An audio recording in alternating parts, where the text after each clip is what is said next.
காளியாத்தா, உன்னோட மகிமை நான் என்னன்னு சொல்லுவேன். பத்ரகாளினாலே மங்களம் தரவுன்னு சொல்லுவாங்க. எனக்கு சந்தோஷமான வாழ்க்கை கொடுத்து அதை நிறைவேற்றிட்டாத்தா. ஏண்டாயே கற்பவல்லி, இடுப்பு வலி இப்ப வருமோ அப்ப வருமோன்னு அல்லாடிக்கிட்டு இருக்கிற நேரத்திலையும் நீ இப்படி கஷ்டப்பட்டு வந்து விளக்கேத்தணுமா? வேண்டிக்கிட்டது நீயா இருந்தாலும் ஒரு ஒத்தாசைக்கு சொன்னா அதை நாங்க செய்ய மாட்டோமா? பூத்தும் காய்க்காத மலட்டு சிம்மமா கிடந்த இந்த வயசுல ஒரு புள்ளைய சுமக்கிற பாக்கியத்தை கொடுத்தாலே இந்த காளியாத்தா. என் குடும்ப விளக்க ஏத்தி வச்ச கோயில் விளக்க என் கையால ஏத்தி வச்சாதான் எனக்கு நிம்மதி. மூழ்கி வெகு நாள் தவம் இருந்து அள்ளி மிளகு தின்னு 500 நாள் தவசி இருந்து சாம்பசிவன் பூசை செய்து தரணியிலே பெற்ற கண்ணோ ஆத்து மணல் குவிச்சு அறம் தவசி செய்கையிலே பார்த்திருந்த பரமசிவம் பாலகனை தந்தாரோ. என்ன அடிச்சன நாரதர படுறப்ப 5 அடியில படிக்கிட்டு இருக்க. அடிச்சனா மூஞ்சில மூக்கு முதுகுக்கு வந்துடும். இது அரிச்சந்திர மட்டும் இல்லை, ஐயா அப்பாவை போறாருல்ல அந்த குஷியில வந்த பாட்டு. மூழ்கி வெகு நாள் தவம் இருந்து அள்ளி மிளகு தின்னு.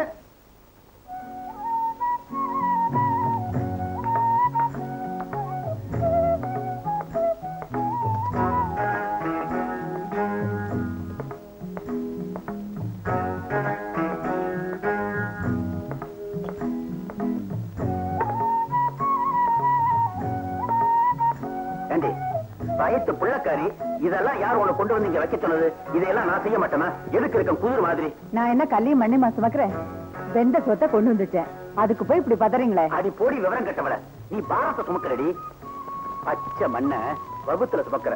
இந்த மாதிரி சமயத்துல துரும்பு அசிச்சா கூட இரும்பு அசிச்சா மாதிரி அசத்தும், தெரியுமில்ல? இங்க வாங்க, உனக்கு இன்னைக்கு சோறு போட்டு நானே ஊட்ட போறேன். உட்கார். நல்லா இருக்கு. ஒட்டுச்சிக்கு ஆம்பளை சோறு போடுதா? கேட்டா பொக்க வாங்கி முடிச்சிருப்பா. பேசாம இருங்க. வீதி வீதி அலைஞ்சு விளக்கேத்தி போட்டு களைச்சு போய் வந்திருக்கீங்க. முதல்ல நீங்க உட்கார்ந்து சாப்பிடுங்க. இத பாரு, நான் சொல்றத நீ கேட்கலன்னா நமக்கு பிறக்க போற பையன் உன்னை கட்டி பிடிச்சுக்கிட்டு என்ன எட்டி உழைப்பான், தெரியுமில்ல? நீ உட்கார். வேணாங்க, நீங்க உட்கார். வேணாங்க, நீங்க உட்காருங்க. போதும் போதும், இப்படி 2 பேரும் போட்டி போட்டுட்டு இருந்தா பொழுது விடிஞ்சிரும். அண்ணே, இது என்ன புது பழக்கம்? நீங்க சாப்பிடாம என்னைக்காவது அண்ணி சாப்பிட்டுருக்காங்களா? ஒழுங்கா உட்காந்து சாப்பிடுங்க. உட்காருங்க அண்ணே. கட்டிக்கிட்டவ சொல்லு காத்துல, தங்கச்சி சொல்லு மட்டும் தலையிலையா? தாயி, உங்க அண்ணனை நீ நல்லாதான் மிரட்டி வச்சிருக்க.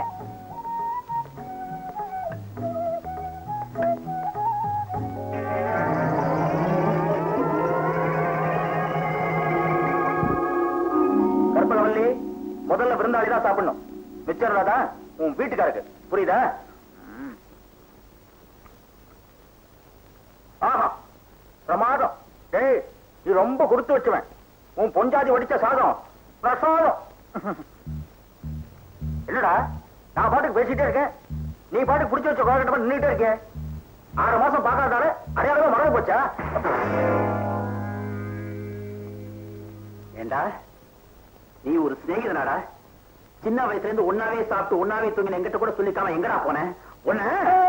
ஐயோ, ஒரு குழந்தை வேற கத்துக்க போற, இன்னும் முரட்ட தான் போலியா? அடிச்சடியில வெண்டைக்காய் பொருள் எல்லாம் வெளியே வந்துருச்சு. டேய், எனக்கு ரொம்ப நாளாவது மாந்திரிகம் கத்துக்கணும்னு ஆசை. உனக்கும் மந்திரம் தந்திரம்லாம் பிடிக்காது, சொன்னா என்ன போக விட மாட்டேன். அதனாலதான் சொல்லிக்காமலே மலைநாட்டுக்கு போயிட்டு வந்தேன்.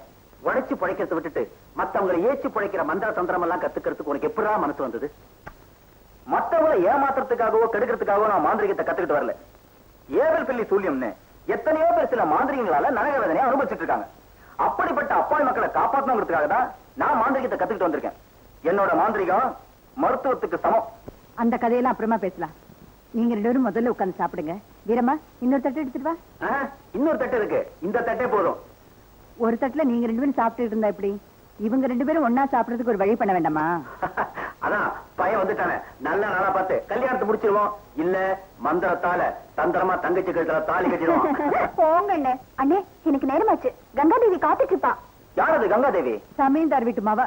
இவ இல்லைன்னு அவளுக்கு தூக்கமே வராது. ஐயோ, கல்யாணத்துக்கு அப்புறமும் நான் கங்காதேவியோட தான் படத்துக்கு நீ வரம் பிடிச்சால என் கதி.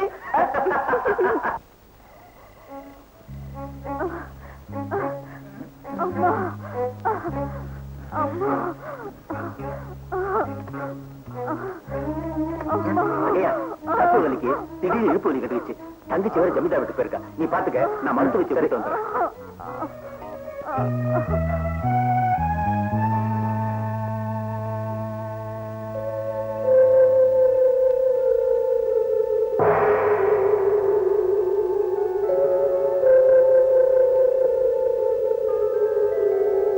நில்லுங்க. வீட்டுக்குள்ள பொம்பளை பிரசவ வேதனையில துடிச்சிட்டு இருக்க சூழ்நிலை ஒரு ஆம்பளை நீங்க உள்ள போன தைரியம் உங்களுக்கு எப்படி வந்தது? அதுவும் கேட்காம. ஆச்சரியமா இருக்கப்பா. என் உருவம் மனித கண்ணுக்கு தெரியாத தேவ வடிவம். ஆனா உனக்கு அது எப்படி தெரிஞ்சதுன்னு புரியல. உனக்கு மனித சக்திக்கு மீறின ஒரு மாய சக்தி இருக்குன்னு நினைக்கிறேன். இன்னும் சில நொடிகள்ல இந்த வீட்டுல ஜனிக்க போற ஒரு குழந்தைக்கு விதியை நிர்ணயிக்க இப்ப நான் இங்க வந்திருக்கேன். அப்படியா? ஐயா, என் நண்பனுக்கு வாரிசா பறக்க போறேன். அந்த குழந்தையோட வருங்கால விதியை நான் தெரிஞ்சுக்கலாமா? அது பிறவி ரகசியம். அதை எழுத போற எனக்கு எழுதும் போதுதான் அது என்னன்னு தெரியும். அப்படின்னா நீங்க எழுதிட்டு திரும்பி வரும்போது அந்த விதியை என்கிட்ட சொல்லலாமே, நான் தெரிஞ்சுக்கணும்னு ஆவலா இருக்கேன். வேண்டாம். விஷம் கசப்பா இனிப்பான்னு தெரிஞ்சுக்க குடிச்சு பாக்குறது விபரீதத்துலதான் முடியும். விதியும் அப்படி. அது மனித மூளைக்கு தெரியாத ஒண்ணு, தெரிஞ்சுக்க கூடாத ஒண்ணு. நான் விபரீதங்களை விளையாட்டை சந்திச்சு பழக்கப்பட்டவன். அந்த விதியை விட என் மதிக்கு தான் சக்தி அதிகம் நம்பக்கூடியவன். அதனால பிறக்க போற குழந்தையோட எதிர்காலம் என்னன்னு நீங்க எனக்கு சொல்லியே தீரணும். அதுக்கு வாக்களிச்சாதான் இந்த வாசப்படியை தாண்ட விடுவேன். நெருப்பு வீங்கி ஜீரணிச்சிட முடியும்னு நினைக்கிறேன். பரவாயில்லை. குழந்தை ஜனிக்க வேண்டிய நேரம் நெருங்கிடுச்சு. இனியும் உன் கூட தர்க்கம் பண்ணிக்கிட்டு இருக்கிறது தர்மம் இல்ல. உன் விருப்பப்படி நான் திரும்பி வரும்போது குழந்தையோட விதியை பத்தி சொல்றேன்.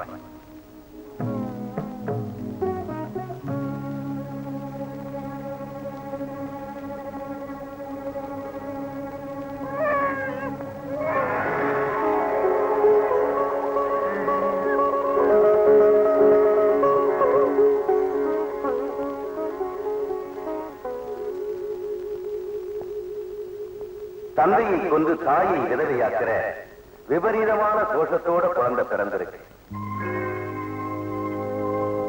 ஆமா, இந்த குழந்தையோட முகத்துல முழிச்சா அடுத்த நொடியே தந்தைக்கு மரணம் சம்பவிக்கும். இது என்னங்க கொடுமை? பல வருஷமா குழந்தை இல்லாம இருந்து தெய்வ அனுகிரகத்தால இப்பதான் என் நண்பனுக்கு தந்தையாகிற பாக்கியம் கிடைச்சிருக்கு. மார்லையும் தோல்லையும் சுமந்து எந்த குழந்தையோட அவன் சந்தோஷமா இருக்கணும்னு ஆசைப்பட்டானோ அந்த குழந்தையாலேயே மரணம்னு சொல்றீங்களே. இப்படி ஒரு அபாக்கியமான விதி ஏதவா நீங்க அவரோட புருஷா வந்தீங்க. இதுக்கு உங்க மனசு எப்படி ஐயான கொடுத்துச்சு? ஐயோ, கருணையே இல்லாதவனுக்கு பேர் தான் காலநேரம். அவரவர் கர்மா வினைக்கு ஏற்ப விதியை நிர்ணயிக்க வேண்டியது என்னுடைய கடமை. இதுல விருப்பு வெறுப்புக்கு இடமே இல்லை. ஐயா, இந்த தோட்டத்துக்கு நிவர்த்தியே இல்லையா? என் உயிரை கொடுத்தா என் நண்ப உயிரை காப்பாற்ற முடியும் சொல்லுங்க.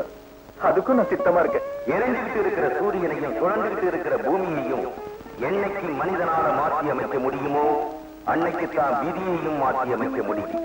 அதுவரையிலும் அவரவர்கள் செய்த பாவ புண்ணியங்கள் அவர்களையே பாதிக்கும்.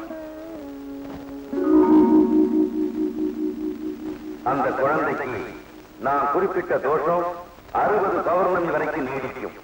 அதுக்கு முன்ன தந்தையும் தனையனும் நேருக்கு நேர் சந்திச்சா நிச்சயம் தந்தைக்கு மரணம் தான்.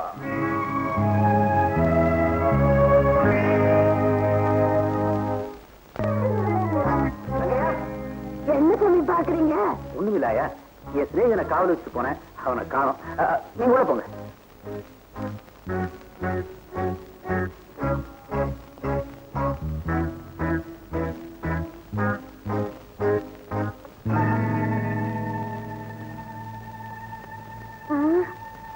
காளியாத்தா, இது என்ன சோதனை? தம்பி, இங்க ஓடி வாங்களா. என்ன ஆயா? உங்க பொஞ்சாதிக்கு பிரசவம் ஆயிருச்சு. மயக்கம் தெரியல. பிறந்த குழந்தைய காணும். பிறந்த குழந்தைய காணுமா? என்ன ஆயிருக்கும்? யார் என் குழந்தைய எடுத்து போயிருப்பாங்க?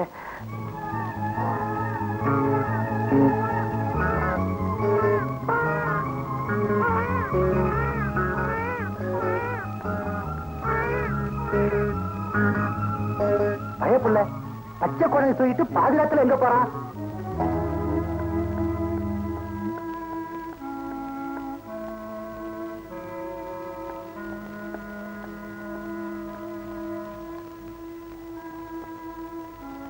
கபாலி என்ன என்ன விஷயம்? யார தேடுற? என் குழந்தைய காணும்பா. என் பொண்டாட்டி பிரசவிச்சு மயக்கம் தெரியறதுக்கு முன்னாடி யாரோ திருட்டுத்தனமா குழந்தைய தூக்கிட்டு போயிட்டாங்க. அப்படியா? கொஞ்ச நேரத்துக்கு முன்னாடிதான் ஊர்ல வந்தது சிறாயித கையில ஒரு குழந்தையோட பிறந்த பார்த்தேன். ஒருவேளை அது உன் குழந்தையா இருக்குமா? மாந்திரிகத்துல பெரிய பெரிய சக்தி அடையணும்னா அதுக்கு சில தப்புகள் பண்ண வேண்டிய உடனே சொல்லி என் குருநாதர் சொன்னார். என் மனசுக்கு பிடிக்கல, வந்துட்டேன். ஆனா சில சமயத்துல யோசிச்சு பார்க்கும்போது நான் கொண்ட லட்சியத்தை ஜெயிக்க ஒருத்தன் தப்பே பண்ணாலும் அதுவும் ஒரு வகையில தருமோன்னு தோணுது. கடவுளே, அந்த பாவி என் குழந்தைய மாந்திரிகத்துக்கு பயன்படுத்த எடுத்து போயிருப்பான். சொல்ல, அந்த ரங்க எந்த பக்கம் போனான்? அவன் மேற்கால காட்டு பக்கம் தான் போனான். அவன் போன நேரத்துக்கு இந்நேரம் தொலைதூரம் போயிருப்பானே. நீ எப்படி என்ன போய் பிடிப்ப?